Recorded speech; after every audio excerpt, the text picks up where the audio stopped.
एक महाभागवत अनन्य भक्त श्री चंद्रहास जी महाराज, उनके पावन चरित्र का अपने लोग श्रवण करते हैं। इससे भक्ति बहुत घनीभूत होती है। केरल देश में एक परम मेधावी सुधार्मिक नाम के राजा राज्य करते थे। धर्म पूर्वक चलना, प्रजा का पालन करना और भगवान नाम जप करना, शास्त्र विधि से बिल्कुल कभी प्रतिकूल एक भी आचरण जीवन में नहीं किया। तो उनके यहां महाभागवत चंद्रहास जी का प्रादुर्भाव होता है। भगवान के भक्तों का जिस कुल में प्रादुर्भाव होता है, वो कुल, वो ग्राम, वो नगर, वो देश परम पूजनीय हो जाता है। ये महाभाग्यशाली मूल नक्षत्र में प्रकट हुए। लौकिक में अमंगल माना जाता है और भाव में देखो तो मूल कौन है? नक्षत्र भगवान। ऊर्ध्वमूल मधा शाखा मुसत्तम प्राहुरव्ययम। सबके मूल कौन है? श्री भगवान। किस नक्षत्र में पैदा हुए? मूल में, भगवत स्वरूप। और लोक में माना जाता है कि मूलन में पैदा हुआ है लड़का, अमंगल है, कुछ नष्ट ही होगा, संसार बड़ा विचित्र है। जैसे बालक रोता है ऐसे उनकी आवाज में निकल कृष्ण कृष्ण। बड़ा आनंद हुआ सुधार्मिक राजा को कि हमारे कोई महाभागवत पधारा है, क्योंकि ये भजन करके पूर्व जन्म में ऐसी भागवती की स्थिति प्राप्त की कि अबोध अवस्था में ही श्री मुख से कृष्ण नाम निकल रहा है। आनंद उत्सव मनाया जा रहा है। राजा है, राजकुमार प्रकट हुआ। और दूसरी बात, वो स्वयं भक्त हैं और भगवान का ऐसा भक्त जो जन्म लेते ही कृष्ण नाम उच्चारण किया। ये आनंद ज्यादा दिन टिका नहीं। रोज बधाइयां हो रही, आनंद उत्सव मनाए जा रहे। शत्रु पक्ष के राजाओं ने मिलकर कहा यही अवसर है, आक्रमण कर दिया जाए और केरलाधिपति का सब पूरा महल घेर करके कोई एक भी न बचने पावे। शत्रु पक्ष के राजाओं ने घेर लिया। आसपास से राजा और सैनिकों ने घेर लिया। अब वो असावधान थे, आनंद में पुत्र हुआ है, बधाइयां, कोई संभावना ही नहीं थी। गुप्त रूप से शत्रु पक्ष के राजाओं ने आक्रमण करके घेर लिया। अब राजाओं की कई सेनाएं और इनकी असावधानी पूर्वक आनंदमयी वृत्ति में कोई पहले से पता हो तो तैयारी करते, तत्काल आक्रमण को रोकने का प्रयास किया पर असफल रहे। इनके सैनिक भी मारे गए, राजा भी मारे गए, राजमहल को घेर लिया गया, कोई भी एक भी बच के न जाने पावे। तो राजमाता जिनसे चंद्रहास जी का प्रादुर्भाव हुआ था, उन्होंने धाय मां को कहा कि मेरे पुत्र को बचाने में तुम समर्थ हो, मेरे तो प्राण नहीं बचेंगे। अगर ये लोग नहीं मारते तो मैं अपने पति के शव के साथ सती हो जाऊंगी। पहले ऐसी धार्मिक निष्ठा माताओं बहनों में होती थी कि धाय मां ने विचार किया कैसे बचा सकती हूं, आसपास तो सब सैनिक घेरे हुए हैं। तत्काल उसने विचार किया कि अगर हम इनको राजकुमार की तरह ले जाती है तो हमें भी मारा जाएगा और इनको भी मारा जाएगा। देखो कितनी विपत्ति जन्म लेते हैं। कोई प्रश्न कर सकता है कि महाभागवत जिनके घर में प्रकट हो तो वहां धन वैभव सुख संपत्ति बढ़नी चाहिए, यहां तो जन्म से ही जैसे वहां माता पधार। ये क्या है? तो श्री भगवान स्वयं कह रहे हैं यस्य तुष्टो रहम पार्थ वित्तम तस्य हराम्यहम करोमि बंधु विच्छेदम सच कष्टेन जीवति।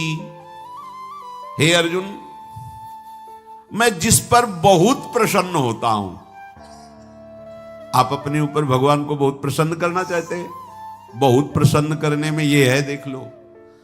कह रहे जिस पर मैं बहुत प्रसन्न होता हूं, सबसे पहले उसका ऐश्वर्य नष्ट करता हूं। फिर क्या करता हूं? फिर बंधु बांधवों का। फिर क्या करता हूं? असाध्य रोग उसके शरीर में। बोले महाराज जी तुम प्रसन्न हुए हो कि पूरे के पूरे नाराज हो गए हो? बोले यही मेरी प्रसन्नता है। क्या? माया का नाश। अब एकमात्र भरोसा केवल भगवान का, दूसरा कोई नहीं। ये सबको पसंद नहीं आएगा। सब तो उस भगवान की भक्ति चाहते हैं कि अगरबत्ती धूप बत्ती तन मन धन सब तेरा स्वामी, क्या लागे मेरा। पर अंदर से कह रहे सब तन मन धन सब मेरा, क्या लागे तेरा।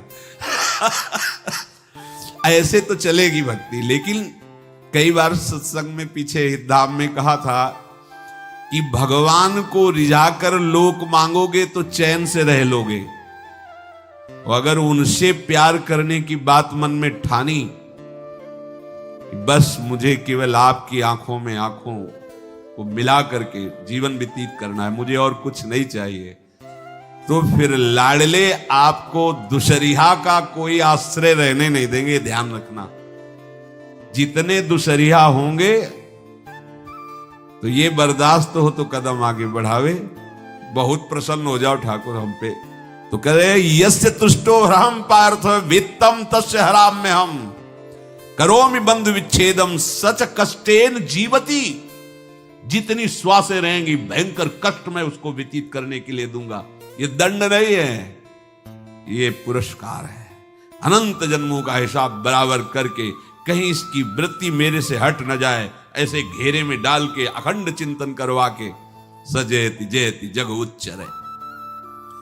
जाको करत श्याम सहाई प्रथम बरनो कृपा क्रम हो विषय मूल गवाई। कुल कुटुंब बल वित्त हीनो दीन के दुखदाई। आपने को करजु लीनो आप ही अपनाई। कह रहे हैं अब मैं वर्णन करता हूं श्याम सुंदर जिस पर कृपा करते हैं उस पर कैसा बर्ताव करते हैं। बोले सबसे पहले उसके विषय भोगों का नाश कर देते हैं, फिर दूसरी कृपा कोई परिवार का, कोई मित्र, कोई रिश्ते नातेदार उसकी तरफ देखेगा भी नहीं। फिर ऐसा दुख प्रदान करते हैं कि केवल एक भरोसा रह जाता है, एक भरोसा, एक बल, एक आस विश्वास, बस नाथ आपके सिवा अब हमारा कोई नहीं।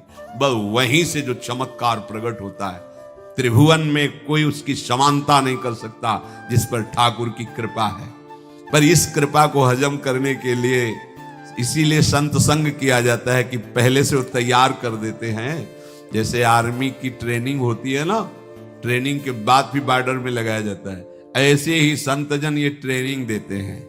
अब जो टिके तो टिके, नहीं तो घर बैठे जाके। और अगर टिक गया तो गुरु मेहरबान तो चेला पहलवान, भगवान भी परास्त नहीं कर सकते। उसमें ऐसी सामर्थ्य आ जाती है कि हर प्रभु के द्वारा दिए गए विधान को हंस करके स्वीकार कर लेता है। और ऐसा नहीं कि उसको कष्ट होता है। ये लोक भाषा में भगवान कह रहे हैं सच कष्टेन जीविता। नहीं तो जिस चिदानंद में वो सुख भोगता है वो ब्रह्मा को भी नहीं प्राप्त है जो भक्त को प्राप्त होता है। भक्त का वैभव दिव्य होता है, चिदानंदमय होता है। ये तो पापियों के पास भी वैभव है, रुपया पैसा कुटुंब परिवार। भगवान के दास के पास जो वैभव होता है वो अचिंत्य है, तुम चिंतन भी नहीं कर सकते, ऐसा वैभव होता है। धाय माने सेविका का रूप तत्काल लिया, जिससे पोछा झाड़ू लगाने वाले, और कुछ दोने पत्तल डाले, उनके नीचे चंद्रहास जी को डाला, ऊपर से करके इसे माथे पे रख के निकले। सैनिकों ने पूछा इसमें क्या है, तो उनका राजघराने के दोने पत्ते जूठे दिखा। ऐसे नीचे किया तो देखा सब ऊपर जूठन पड़ा। हाँ चल निकल, जल्दी भाग यहां से निकल। बस वो भागी, बचा ले गई। वो कुंतलपुर पहुंची और वहां के जो मंत्री दृष्ट बुद्धि थे उनसे प्रार्थना की कि मैं सेवा कला में बड़ी प्रवीण हूं और ये मेरा पुत्र है, अगर आपकी कृपा हो जाए तो कुछ समय के लिए हम आपकी सेवा में, महल सेवा में रहेंगी और हमारे पुत्र का पालन पोषण हो जाएगा। उनकी परीक्षा ली गई तो राजघराने की सेविका थी, परम प्रवीण थी, पर उन्होंने ये परिचय नहीं बताया। विधि विधान से राज की सेवा में प्रवीण दासी पाकर उसको अच्छा लगा, ठीक है आप रह सकती है। अभी चंद्रहास जी 3 वर्ष के ही थे कि धायमा पधार गए और ये हर समय कृष्ण कृष्ण कृष्ण कृष्ण कृष्ण नाम इनके चलता रहता था। अब जो उनका दुलार करने वाली थी धायमा, वो भी पधार गई तो कौन उनकी तरफ देखे। पर बहुत ही गौर वर्ण, बड़े ही सुंदर। अब वो गलियों में भटकने, निकाल दिया महल से जब धाय माँ मर गई, क्योंकि धाय माँ की सेवा के कारण उनको रखा गया था। 3 वर्ष के बालक गलियों में, तो कोई भी माँ देखती उनको तो कोई उनको वस्त्र पहना देती, कोई भोजन करा देती। ऐसे ही भगवान के भक्तों की बड़ी विचित्र लीला होती है। यहां चंद्रहास जी को जो भी माता बहन देखती कुंतलपुर के गलियों में, तो कोई वस्त्र, कोई स्नान करवा देती, कोई काजल लगाती, कोई भोजन पवा देती। परमहंसों जैसा जीवन कट रहा है। कृष्ण कृष्ण कृष्ण कृष्ण। 14 भुवनों में जिनकी अव्याहत गति है, जो सबको देखते रहते हैं, श्री देवर्षि नारद जी। ये कृष्ण कृष्ण बोलता है बालक, और इसका हरि के सिवा कोई नहीं। तो एक दिन एकांत में बैठे हुए थे बालक चंद्रहास जी, नारद जी पधारे हैं, भाई जी से मिले हैं। स्वप्न में कितने महापुरुष मिलते हैं जो भजन ठीक से करते हैं, ये बड़े बड़े महापुरुष आकर के उपदेश करते हैं। ये त्रिकाल सत्य हैं, कोई ऐसा नहीं है कि ये कहानी हैं, अभी हैं। जहां आप भगवत चिंतन करेंगे तो आपको परिचय बड़े बड़े महापुरुषों का मिलने लगेगा। नारद जी आए तो देखा आंख बंद की हुई चंद्रहास जी कृष्ण कृष्ण कृष्ण कृष्ण कृष्ण ऐसा उच्चारण कर रहे। त्रिकालज्ञ सर्वज्ञ नारद जी ने देखा कि ओहो, इतना छोटा बालक और कृष्ण कृष्ण बोल रहा है।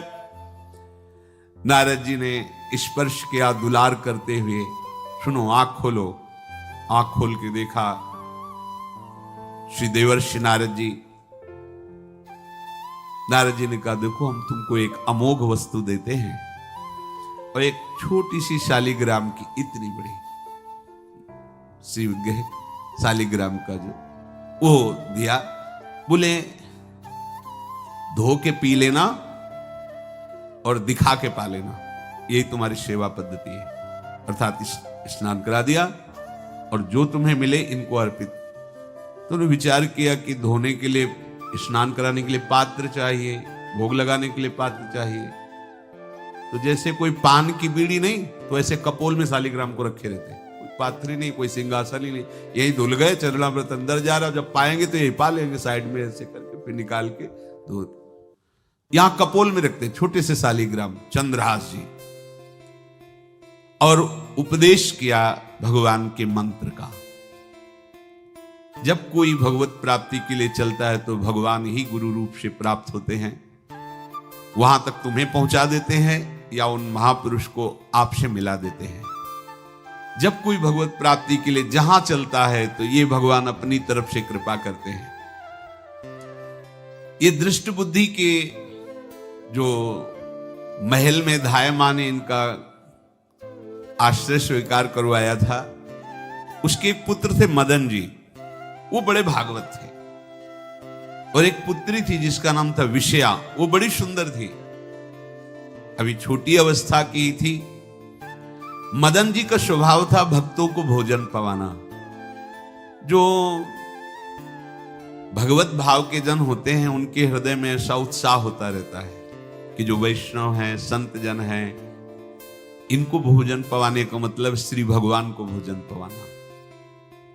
भक्तमाल में भी वर्णन है कि जैसे गर्भवती मां को आप कुछ भी पवाओ तो बालक की पुष्टता अपने आप होती है, ऐसे संतों के हृदय में भगवान विराजमान प्रगट रूप से हैं। जब हम संतों को भगवत भाव से भोग पवाते हैं तो साक्षात भगवान ही पाते हैं। वो मदन थे भगवत भाव के, तो उन्होंने बुलाया बड़े बड़े भक्तों को और ब्राह्मणों को। जब ब्राह्मण और भक्त पा रहे थे तो खेलते खेलते चंद्रहास जी भी वहीं चले गए और उन्होंने भी वहां प्रसाद पाया। अब बड़े बड़े ब्राह्मणों में एक ज्योतिषाचार्य थे। दृष्ट बुद्धि जी ने हाथ जोड़कर प्रणाम किया और अपने परिवार को प्रणाम करवाया और कहा, यह हमारी पुत्री है। दृष्ट बुद्धि जी ने कहा, आप इसका हाथ देकर बताइए इसको वर कैसा मिलेगा, कैसा ऐश्वर्य होगा। दृष्ट बुद्धि मतलब दुष्ट बुद्धि, ऐसा ही था वो। पर बड़ा विचित्र खेल है, इसकी बुद्धि एकदम विपरीत और पुत्र महाभागवत। भगवान का खेल है। वो भक्ति विरुद्ध और पुत्र भागवत। उन्होंने कहा वर, ऐसे दृष्टि डाली चंद्रहास जी वहीं पार, वो है इसका वर। वो इसे धाय का एक दासी का लड़का हमारी पुत्री का वर बने। बोले शायद आपने ध्यानपूर्वक रेखा नहीं देखी, वो हम देख लिए, यही है तुम्हारी पुत्री का वर। दृष्ट बुद्धि ने विचार किया कि एक भिखमंगा हमारी राजकुमारी पुत्री का दूल्हा बनेगा। पंडित जी को तो दक्षिणा दी, विदा किया और सैनिकों से कहा घर से निकलने न पावे बालक, क्योंकि ज्योतिष पक्की, ज्योतिष शास्त्र सत्य है, पर उसका सम्यक ज्ञान होना चाहिए। भला मुझ सम्राट के मंत्री की पुत्री, वो महामंत्री है दृष्टबुद्धि, और ये एक भिखमंगा कैसे हो सकता है? बड़ा हृदय में जलन हुआ, ये तो बड़ी अपकीर्ति और दुर्भाग्य का विषय होगा, इसी को मरवा डालते हैं, काम खत्म हो जाएगा। निश्चय किया और जल्लादों को बुलाया और कहा ये बालक जो पंगत में भोग पा रहा है, इसको ले जाओ और जंगल में मार के, और इसका कोई अंग हमें काट के दिखाओ कि हम मार, मतलब पक्का मार देना है। क्योंकि वो इतने सुंदर थे, इतने सुशील थे, इतने प्यारे लगते थे कि कोई भी मारने के लिए तैयार। इसीलिए उसने शर्त रखी, इनका अंग काट करके हमको प्रमाण में दिखाया जाए कि मार दिए गए हैं। चांडालों ने हाथ पकड़ा चंद्रहास जी को, लेकिन चंद्रहास जी का स्पर्श करते ही उनको ऐसा दुलार होने लगा हृदय में, जैसे मां को अपने बच्चे से दुलार होता है। स्पर्श करते, दरस परस अघनाश, भक्त का स्पर्श ही पापों का नाश कर देता है। वो दो जल्लाद आपस में कहने लगे भाई जीवन हो गया लोगों को मारते हुए, कभी कोई पुण्य का काम नहीं किया। ये देखो भक्त संग का प्रभाव।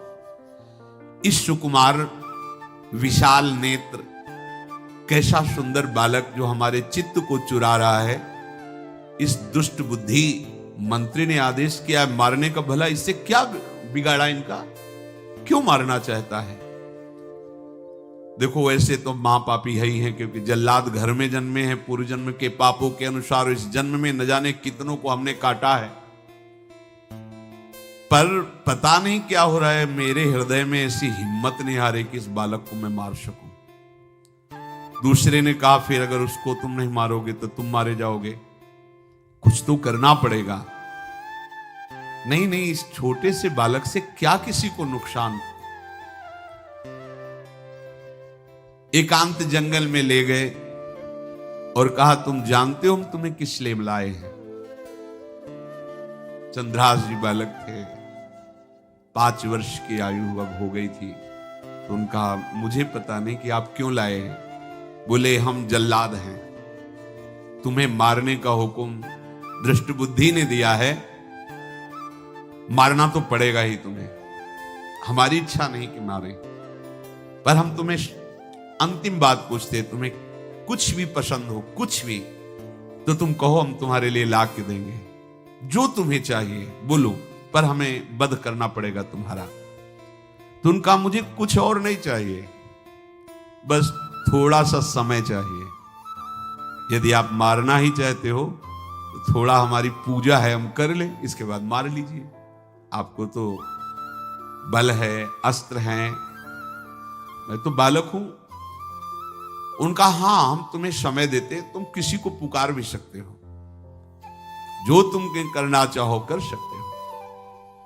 चंद्रहास जी ने कहा मुझे मृत्यु का भय नहीं, बस कुछ समय दे दे। पूरा महाभारत हो गया था, टिटिहरी के अंडे नहीं फूटे थे। वहीं टिटिहरी का, तो टिटिहरी एक पक्षी होती है ना, टे टे करके उड़ती है, तो उसके अंडों के ऊपर एक हाथी का घंटा हो गया, गिर गया ऐसे। सब पूरा महाभारत में सब नष्ट भ्रष्ट, वो अंडे वैसे सुरक्षित। तो जो प्रभु भारत युद्ध में राखे भरही अंड, सोई मुंह को राखे जो राखत ब्रह्मांड।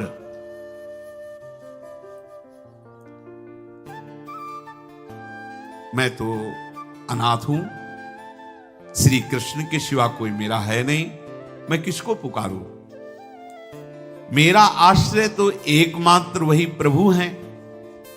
और निकाला शालिग्राम, यही सिंहासन है शालिग्राम का। भगवान के भक्तों की अपार महिमा है। क्या सेवा, वहां कोई पंचपात्र गंगा जल ये सब थोड़ी है, लेकर बस आंसुओं से अभिषिक्त कर रहे हैं। प्रभु मुझे तो कोई ज्ञान नहीं कि आपकी सेवा कैसे की जाती, मैं तो अपने मुख में ही आपको रखता हूं। अब मेरे जीवन का अंत होने जा रहा है, बस मैं यही प्रार्थना करता हूं कि मैं आपके ही समीप पहुंचूं, आपका ही स्मरण करूं, आपसे कभी विलग न हो, एक भी वृत्ति आपसे कभी विलग न जाए।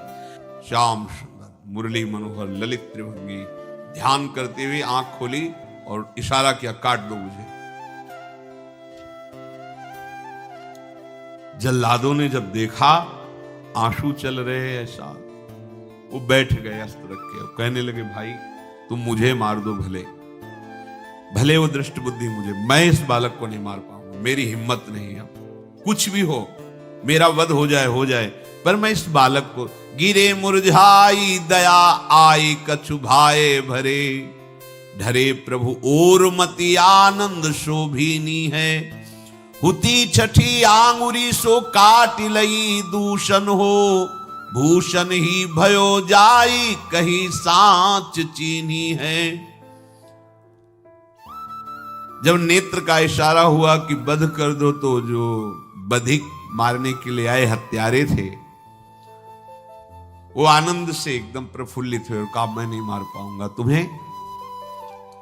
तो एक ने कहा देखो एक उपाय मुझे दिखाई दे रहा है, इस बालक में विशेषता तो है ही, पर इसके पैरों में देखो, बाएं पैर में एक छठी अंगुली भी है, किसी किसी को होती है। गांव में तो कहते छंगू या छंगा, जिसे होता है ना गांव में, और ये छंगा मतलब 6 अंगुली की। बोले इसको अगर काट लेते हैं तो प्रमाण भी सत्य, जिसकी कसम खवाएगा मैं खा लूंगा कि ये चंद्रहास जी के है, और मैं मार दिया। और कौन इस बालक को ढूंढेगा, जंगल में छोड़ देते, अपनी तो सामर्थ्य नहीं। बधिकों ने, जल्लादों ने ऐसा ही किया और जाकर अंगुली दिखा दी, मैं बालक का वध करके आ गया हूं। उनको यह कि लाखों बार इन्होंने वध किया तो संशय का कोई रिश्तेदार थोड़ी है, वो तो बालक है, उसको मारने में क्या, हाँ ठीक है मार दिया गया। अब वो जो चले गए तो अंगुली जो कटी थी उससे रक्त प्रवाह हो रहा है। कृष्ण कृष्ण जगन्नाथ वासुदेव जनार्दन, हे कृष्ण हे जगन्नाथ हे वासुदेव हे जनार्दन, ऐसे नाम उच्चारण करते हुए मूर्छित हो रहे हैं चंद्रहास जी। वो छोड़ करके जल्लाद चले गए। चंद्रहास जी भगवान का स्मरण कर रहे हैं, तो जितने जंगल के मृग हैं वो सब मंडलाकार घेर के ऐसे। एक हुमा नाम का पंछी होता है, अगर उसके पंखे की छाया पड़ जाए तो चक्रवर्ती सम्राट का वैभव प्राप्त होता है। और वो भीड़ की भीड़ पक्षी आकर चंद्रहास जी के ऊपर ऐसे घेरे हुए हैं। आसपास मृग मृगी मृग शावक सब घेरे हुए हैं। बीच में चंद्रहास जी कृष्ण गोविंद दामोदर माधव ऐसे उच्चारण कर रहे हैं। जो भगवान के चिंतन में मगन रहना अपना स्वभाव बना लेता है, तो देखो ऐसे हत्यारों के हृदय में भी दया गई, क्योंकि दया समुद्र भगवान का स्मरण जो करते हैं उनमें ऐसी महामहिम दिव्यता आ जाती है। कोई भी कितना भी निर्दयी हो, अंदर से वो भले जल रहा है द्वेष के कारण, पर कहीं ना कहीं ये द्वेष आंतरिक राग का सूचक हो। वो भी भक्त को प्यार करता है, पर भक्ति ना होने के कारण वही उसका राग द्वेष में बदल जाता है। कोई भी हो, अंदर से जब भक्त के प्रति जलन पैदा करता है तो उसमें मूल होता है भक्त की महिमा, भक्त का महत्व, पर उसे ना प्राप्त, जैसे कहते हैं कि वो अंगूर खट्टे हैं और हट नहीं प्राप्त कर पाए तो अंगूर खट्टे हैं। बकाया महत्व तो सबके अंदर होता है। दुष्ट से भी दुष्ट के अंदर भगवान के भक्तों का महत्व होता है, क्योंकि सबके हृदय में भगवान विराजमान है। अब चंद्रहास जी भगवत स्मरण करते हुए पक्षियों के और मृग आदि के बीच में है। उधर भगवान का एक विधान तैयार होता है। वह देश भूमि में रहत लघु भूप और सुख सवै एक सुत चाह भारी है। कुंतलपुर के ही अधीन एक चंदनवती नाम की राज्य नगरी थी। वहां के राजा थे, उनके पुत्र नहीं हो रहा था, तो कुंतलपुर सम्राट पद, चंदनवती राज्य राजा, जैसे प्रदेश और दिल्ली में बैठे हुए जो प्रधानमंत्री राष्ट्रपति वो बादशाह, जो दिल्ली का अधिकार वो बादशाह, और ऐसे छोटे छोटे जो राज्य हैं उनको राजा। तो ये चंदनवती के राजा कर दिया करते थे, प्रत्येक राजा को कर देना होता था, बादशाह को। इनके पुत्र था नहीं, और कर देने के लिए कुंतलपुर ही जा रहे थे, तो रास्ते में देखा कि बहुत से मृग और पंछी ये घेरे हुए क्या है, तो एक कौतूहल सा कि क्या है बीच में, आसपास मंडलाकार मृग, फिर वो विहंग पक्षी जो भगवान के आश्रित है, भगवान कैसी व्यवस्था करते हैं। वो चंदनावती के राजा दौड़ करके एक कौतूहलवश, क्या है यहां, मृगी पंक्तियों के बीच में पक्षी, हुमा नाम का बड़ा पवित्र पक्षी हिमालय आदि में पाया जाता है, जिसके ऊपर इसकी छाया पड़ जाए वो ऐश्वर्यवान हो जाए। देखा बालक दिव्य तेजों में, और मूर्छावस्था में नजदीक गए तो अंगुली पूरी कटी हुई थी, तो रक्त प्रवाह, गोद में उठाया और आनंदित हो गए, हमारी पुत्रेष्टि यज्ञ सफल हुई, हमारा दान पुण्य सफल हुआ, ऐसा हमें सुंदर बालक मिला। चंद्रहास जी को लेकर के घर आए और हृदय में भगवान का बार बार कृपा प्रसाद मना रहे, मुझे भगवान ने पुत्र दिया। चंद्रहास जी को लेकर आए, आनंद मंगल बधाइयां बजने लगी, बहुत सी संपत्ति न्यौछावर कर दी। 5 वर्ष के चंद्रहास जी हैं।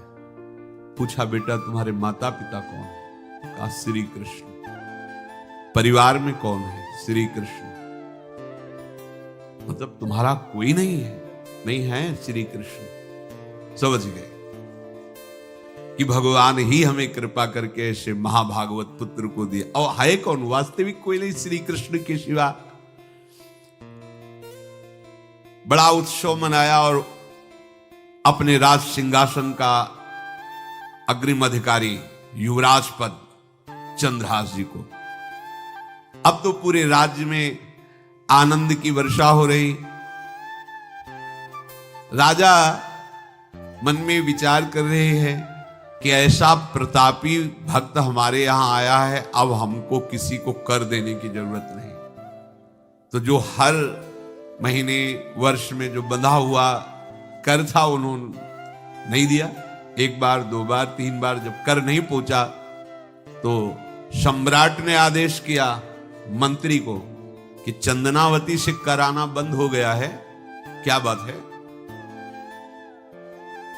यदि वो अहंकार से युक्त हो तो आक्रमण करके नष्ट करो, यदि समस्या है तो उसका सहयोग करो।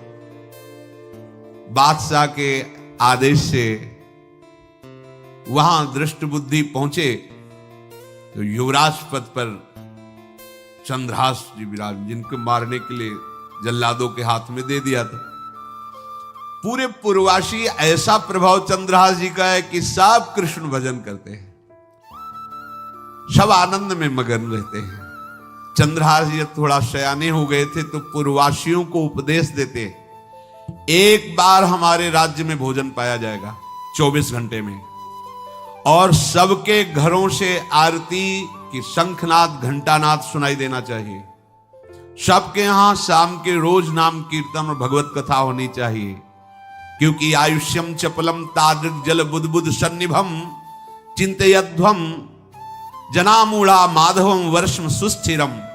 भाइयों, ये आयु बड़ी चंचल है, कब शरीर छूट जाए पता नहीं, पानी का बुलबुला कब फूट जाए कोई पता नहीं। इसलिए माधव श्री कृष्ण का नाम कीर्तन, उनकी आरती पूजा, उनका ध्यान और एक टाइम भोजन। पूरे नगर में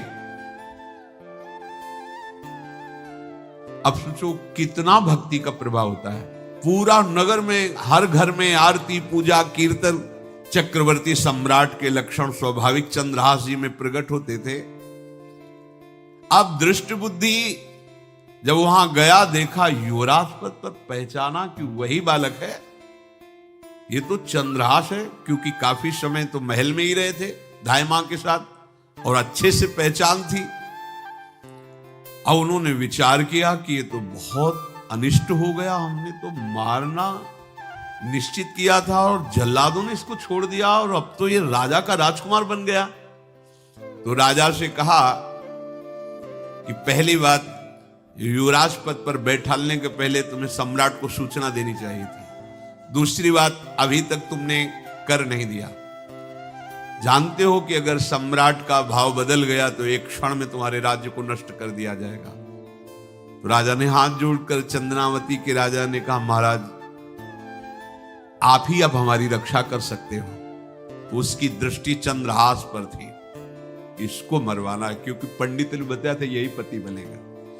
अरे तो अब तो आनंदित होना चाहिए कि अब तो राजा बनेगा, अब तो बढ़िया है। लेकिन चंद्रहास जी को यदि आप सम्राट के पास भेज देते हैं और सम्राट निश्चित प्रसन्न हो जाएंगे चंद्रहास को देख के, तो वो तुम्हारे इस अपराध को क्षमा कर देंगे। युवराज पद दे दिया और भेंट नहीं दी, कर नहीं दिया महीनों से, तो ऐसा करो चंद्रहास जी को भेज दो। राजा ने स्वीकार कर लिया। और पहले लोग बिल्कुल धर्म से चलते थे, कहीं भी अधर्म का लेश नहीं। एक चिट्ठी लिखी दृष्ट बुद्धि ने और चंद्रहास जी से कहा, खोल के पढ़ना नहीं, मेरे पुत्र मदन को देना जाके, और मदन तुम्हें फिर आगे का कार्य, सम्राट से मिलाना, माफी करवा देना, ये सब करवा देगा। पर ये चिट्ठी तुम रास्ते में खोल के नहीं देखना। वो वैसे भी किसी का पत्र खोल के देखने का धर्म नहीं कहता। अगर कोई पत्र दे तो ये नहीं कि इसमें क्या लिखा है, नहीं, या तो हिम्मत नहीं है, इतनी धैर्य नहीं है तो मत लो। अगर धैर्य है तो हाथ में लेकर जहां तक पहुंचाना वहां तक पहुंचा दो, नहीं तो वो कार्य ही मत लो। ये अधर्म है कि आप बीच में उसको खोलकर पढ़े। पहले लोग बहुत धर्मात्मा होते थे, एक एक बात धर्मयुक्त होती थी। चंद्रहास जी को चिट्ठी दी, चंद्रहास जी ने पत्र को अपनी पाग में खोस लिया और कुंतलपुर के लिए चले। अब इनका किशोर अवस्था में प्रवेश हो चुका था। एक सुंदर कुंतलपुर के बाहरी रमणीय बगीचा था, वृक्ष बहुत सुंदर सुंदर, पुष्पवाटिका भी, बड़ा मनोरम लगा। घोड़ा बांध दिया वृक्ष में और पहले सरोवर का बड़ा निर्मल जल होता, जल पिया, हाथ मुंह धोया, थोड़ी देर भगवान का ध्यान करते रहे वृक्ष के नीचे और फिर लेट गए तो नींद आ गई। भगवान बड़े कृपालु हैं। जो भगवद आश्रित होता है त्रिभुवन में कोई उसका अमंगल नहीं कर सकता। अपनी सहेलियों के साथ दृष्ट बुद्धि की वही राजकुमारी जिसके साथ इनका ज्योतिषाचार्य ने कहा था यही पति होगा, वो अपनी बहुत सी समान वयस्क अवस्था की जो किशोरियां थी उनके साथ वो, और ये राजवाटिका थी, इसमें घूमने के लिए आई। तो घोड़ा देखा तो उसने कहा यहां किसी का घोड़ा कैसे आ सकता है, हमें लगता है कोई यात्री इसमें प्रवेश कर गया, उसको पता नहीं होगा कि राजवाटिका है। वो अपने सहेलियों के साथ घूमते हुए उसी वृक्ष के नीचे पहुंची। जा चंद्रहास 9 किशोर अवस्था, और जो भगवान का भजन करते हैं उनमें एक विशेष आकर्षण होता है जो साधारण आदमियों में नहीं होता। वो कैसा भी रूप हो उससे मतलब आकर्षण होता है, ऐसा लगता है इनके समीप बैठे रहे, इनको देखते रहे, इनकी बातें सुनते रहे, उनमें भगवत आकर्षण होता है। आंख मुंदी हुई शोर है, देखते ही पूर्व विधान के अनुसार उसका चित्त लुट गया। इतना सुंदर 9 किशोर अवस्था, आसपास देखा तो सखियां खेलने में लगी थी।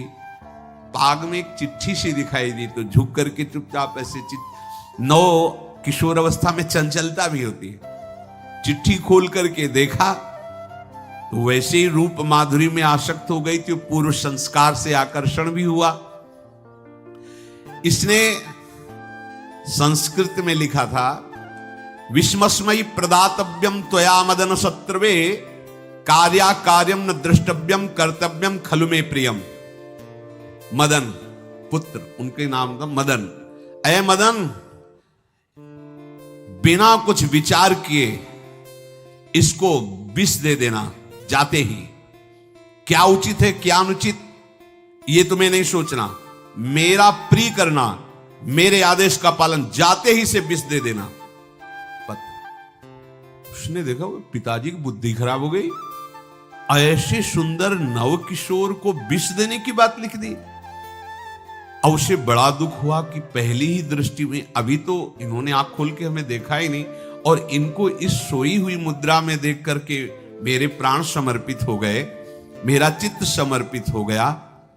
चलो, जब मेरी सखियों के नाम पुकारे जाते, हेमलता शशिकला आदि, तो मुझे चुभता था कि मेरा नाम पिताजी ने विषया क्यों रखा है।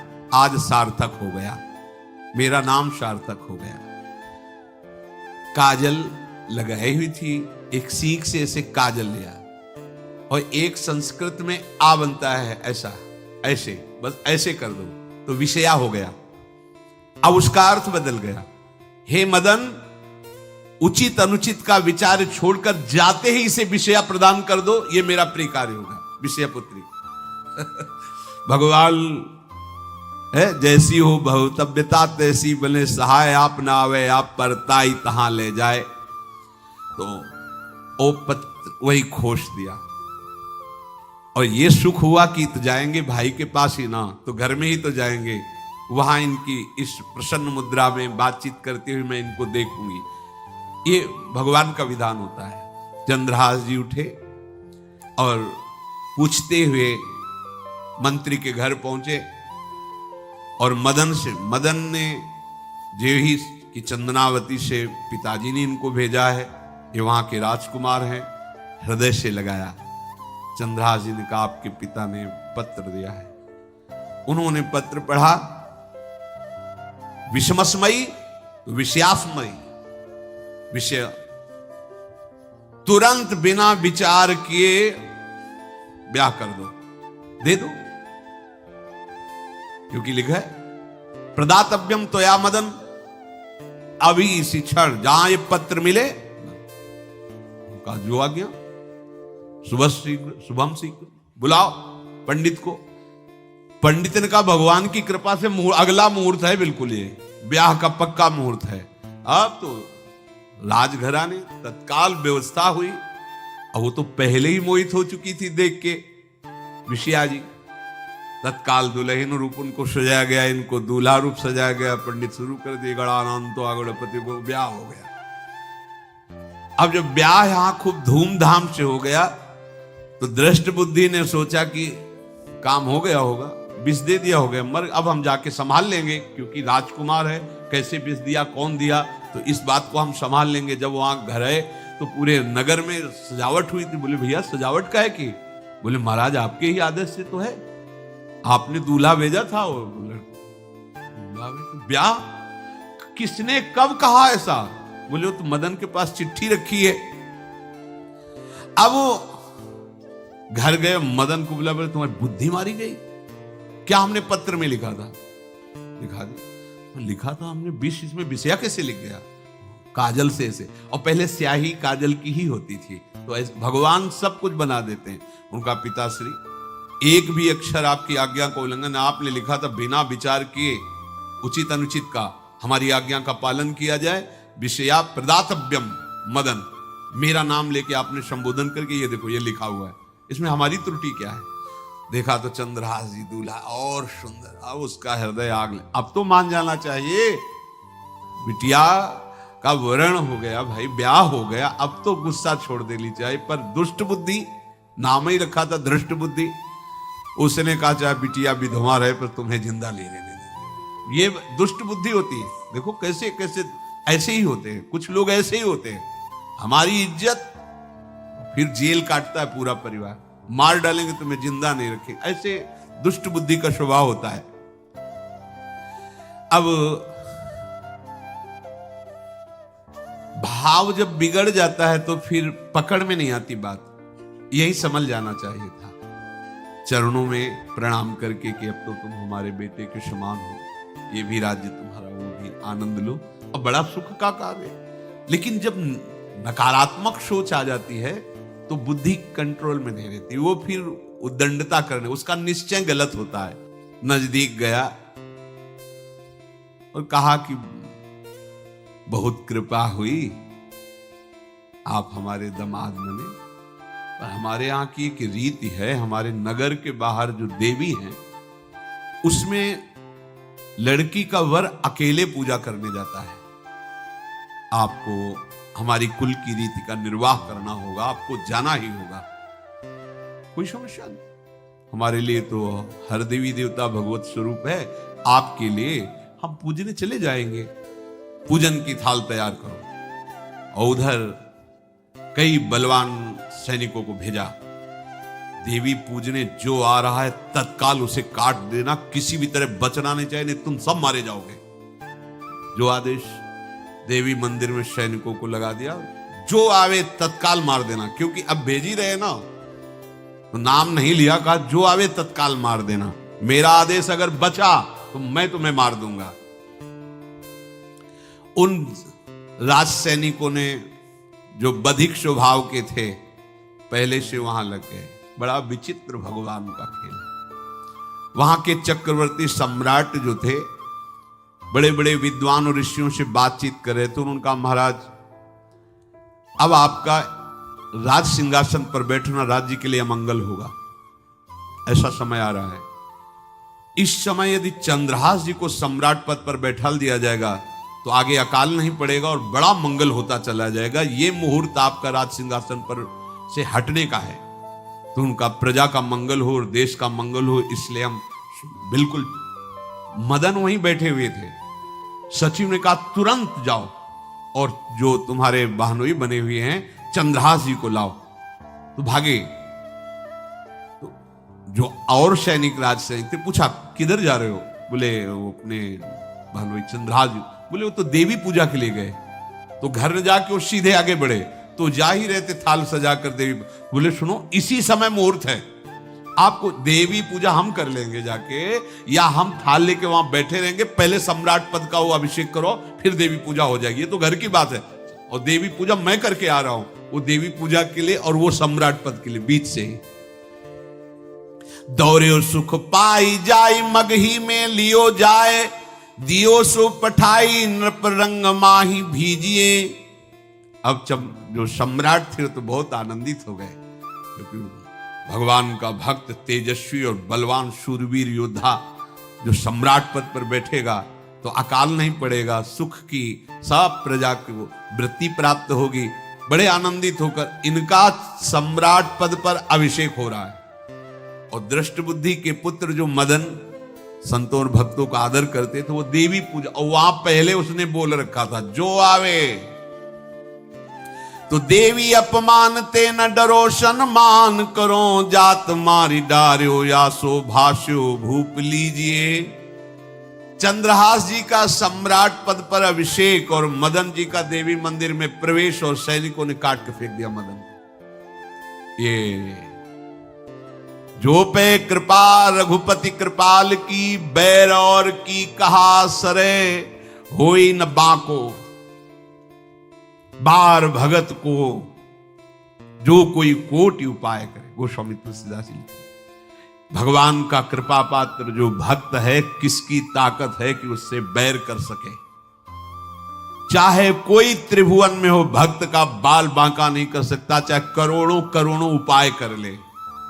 और तके नीच जो मीच साधु की, सो पामर ते मीच मरे। वेद विदित प्रहलाद कथा सुनि, को न भगति पथ पाम धरे। अगर तुम जिस भाव से साधु को नीचा दिखाना चाहोगे वही भाव तुम्हारा सर्वनाश कर देगा। वैसे ही देखो सर्वनाश हुआ ना, एक ही पुत्र और इसके आदेश से वह उल्टा खेल हो गया, पुत्र की ही हत्या हो गई और चंद्रहास जी को सम्राट पद पर अभिषेक किया जा रहा है। अब दृष्ट बुद्धि ने बड़ी प्रसन्नता अंदर है कि वो तो मार दिया गया होगा। सैनिक आए और बोले महाराज आपके पुत्र का वध हो गया है। पुत्र का वध कैसे? बोले आपने कहा था जो आए उसे मार देना, तो आपका पुत्र ही थाल लेकर पूजन, वो तो चंद्रहास, बोले उनका तो अभिषेक हो गया सम्राट पद पे। ये कैसे हो? अब अंदर भारी दुख उनके हृदय में, उन्होंने बताया कि तुम्हारे पुत्र को तो हम लोगों ने ही काट डाला आपके आदेश के अनुसार, आपने कहा था जो जाए उसे काट। अब तो छाती पीट पीट के, माथा फोड़ फोड़ के खूब रो रहा है। किसी का कोई भी बस नहीं चल सकता भगवान के भक्त के ऊपर। तंत्र मंत्र दुनिया का जितना भी सामर्थ्य है, ये भक्ति को ऐसे खिलवाड़ नहीं है। अब वो बार बार मैं कितना भागी, हाय मैं कितना भागी, अपने पुत्र को ही मरवा दिया, ये हाहाकार करके रो रहा है। चंद्रहास जी ने जब सुना तो उन्होंने कहा अरे मृत्यु तो मेरी निश्चित थी, फिर मदन भैया को वो मेरी मृत्यु प्राप्त हुई। नहीं नहीं, ऐसा नहीं हो सकता, मैं अभी जाता हूं। वहां गए, अंगों को रखा, भगवान का ध्यान करते हुए स्मरण करते हुए से हाथ फेरा, उठ के बैठ गए। अब ये घटना तो उनको पता नहीं थी, दृष्ट बुद्धि को उन्होंने खोपड़ी फोड़ करके अपनी हत्या कर ली। उनको जिला के आए तो फिर उनको जिलाया और कहा पिताजी अब कृष्ण कृष्ण जपो। अब उनकी बुद्धि शुद्ध हुई और भगवान का आश्रय लेकर के वो अपने जीवन को भगवत भक्ति में बनाए। तो जो भगवान का भक्त है उससे द्रोह करने वाले को भी परम मंगल ही देते हैं भक्त, पर भक्ति में अनन्यता की आवश्यकता है। प्रारंभ इहलोक परलोक के सारे सुखों को भगवान के चरणों में समर्पित करके किसी व्यक्ति वस्तु स्थान का आश्रय नहीं होना चाहिए।